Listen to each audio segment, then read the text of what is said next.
We're gonna try something new here and do this without a script because I want to get this out quickly, and scripting and doing any fancy editing and whatnot is just gonna make this take too long. Let's talk about the Digital Circus movie with as little spoilage as possible. Before we talk about the last act, I'm gonna talk about episode 8 before it. They did something really weird with it, and that's they edited it down. But they didn't actually cut anything. The whole story is still there. What they did is they cut any dead air out of it when people aren't saying anything. And the problem with that is dialogue naturally has pauses in it. So for instance, Kane's reaction to getting deleted goes usually something like this.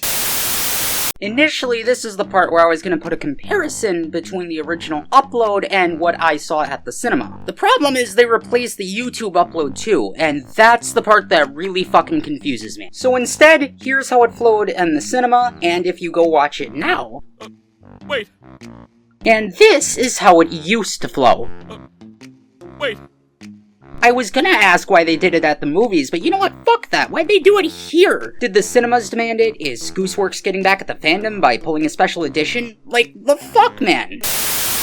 You see that? That feeling you're getting? That's how it feels, sitting through the whole thing. It is just familiar. It's very uncanny. Everything is still there, like I said, but the pacing is just off enough to be really fucking jarring, because the dialogue flows like a goddamn YouTube video. And that feeling actually works going into the last act, but I don't think they did that on purpose is the thing. And the thing is, you're not on any more of a time crunch in a cinema as you are online. It's not like you have TV runtimes to worry about, so I'm not really sure why they did that. Talking about the last act though, and once again, I'm going to be as spoiler-free as I can, which makes that difficult because if you haven't seen that, you're probably seeing some mixed reactions online. And there's a very good reason for that. I'm not quite sure how to talk about it without spoiling it, but I kinda can't make the video if I don't, so the way I'm gonna put it is like this. What the story goes with is an idea that has been online in the fandom for a little while now, and I'm guessing there's a lot of people out there who aren't big on that idea. And if that is the case, it's probably not going to make a great first impression when you get to that point in the story. Here's the thing though, if you watch media critics on YouTube as often as I do, then you've probably heard the phrase, there are no bad ideas, only bad execution. The last act is a very good example of that. And this is exactly why. Because the way they did it, I think actually makes a lot of sense thematically, and it's very resonant. You're probably not gonna get the story that you want. It's probably not gonna feel good. I mean, it might, because there are uplifting points, but I doubt you're gonna feel that totally. I personally feel very conflicted about it, and if anything, that's okay. If anything, I think you're supposed to, because it's very much a bittersweet ending, and I think they do it really well. I have 2 points I want to communicate that are kind of interdependent on each other, so this is gonna be really hard to do without a script, but I'm gonna try my best. Building off that resonant feeling I was talking about before, there are 2 characters who are really gonna be breakout stars. Unfortunately, the one that contributes the most to that is also going to be a massive spoiler to even talk about, so as much as I hate to be vague, the most I can say is, I liked it. What I can say is that the way they brought them into the story could have been done better. It's not really explained, and it does need an explanation. I have ideas for how that could look, but I can't really get into specifics here, so I'm gonna leave it there. The second character I'm thinking of would be Jax. And the thing about that is the way they communicate the information is so much more interesting than the actual information itself that it sounds like I think the information is boring. And it's not, it's just the way they did it is just that interesting. It is so interesting that the only way I can think to describe it is to put the information it's communicating down by comparison. I want to make one thing clear before I actually transition between points. I absolutely understand that Gooseworx does not want to make a second season, and I absolutely respect that. Let me make one thing very clear. The series as it stands, in full, is as close to a perfect series as I can possibly imagine. That being said, what they did with Jax is such a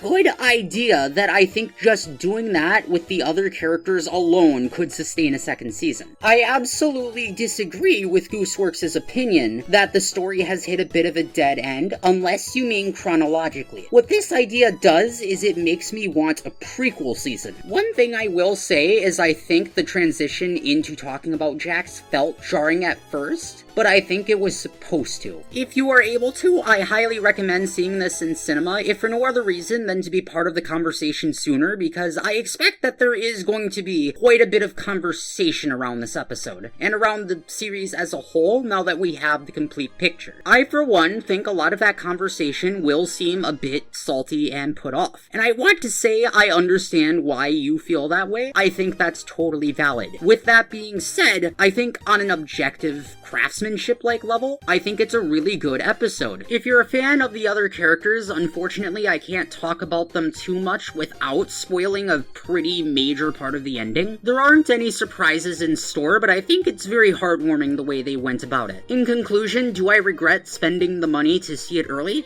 No, I think it was absolutely worth it. Furthermore, I am pleased to hear that the episode, movie, whatever you want to call it, seems to be doing pretty well for itself. I am hopeful and cautiously optimistic that it will serve to legitimize indie animation in the eyes of the general public, I suppose. And in what might be the hottest take in this video, I think Glitch was actually right to take this to cinemas. The Amazing Digital Circus is a series that deserves at least some presence on the big screen. And as for any animation as a whole, it is absolutely the sort of thing you want to spearhead it. And for Glitch Productions, that's just good long-term business sense. So TLDR, yeah, see it if you can help it. A quick point of order for returning viewers: if you haven't been here since I did the whole brony analysis thing, the format is probably surprising you a little bit. So I want to make clear something to you guys if you haven't heard already. What I'm trying to do with this channel now is make it like a general media analysis kind of thing. If you've watched JonTron, that's the kind of flexibility I hope you can expect, you know, if I do this well. Expect a review on Cars 3 next, because I already have that half done. That was supposed to go up, but I wanted to get this video out before Glitch actually released the full episode publicly. That is scripted, and it's something I don't have to dance around spoilers for, so hopefully that's going to feel a lot more familiar for you guys.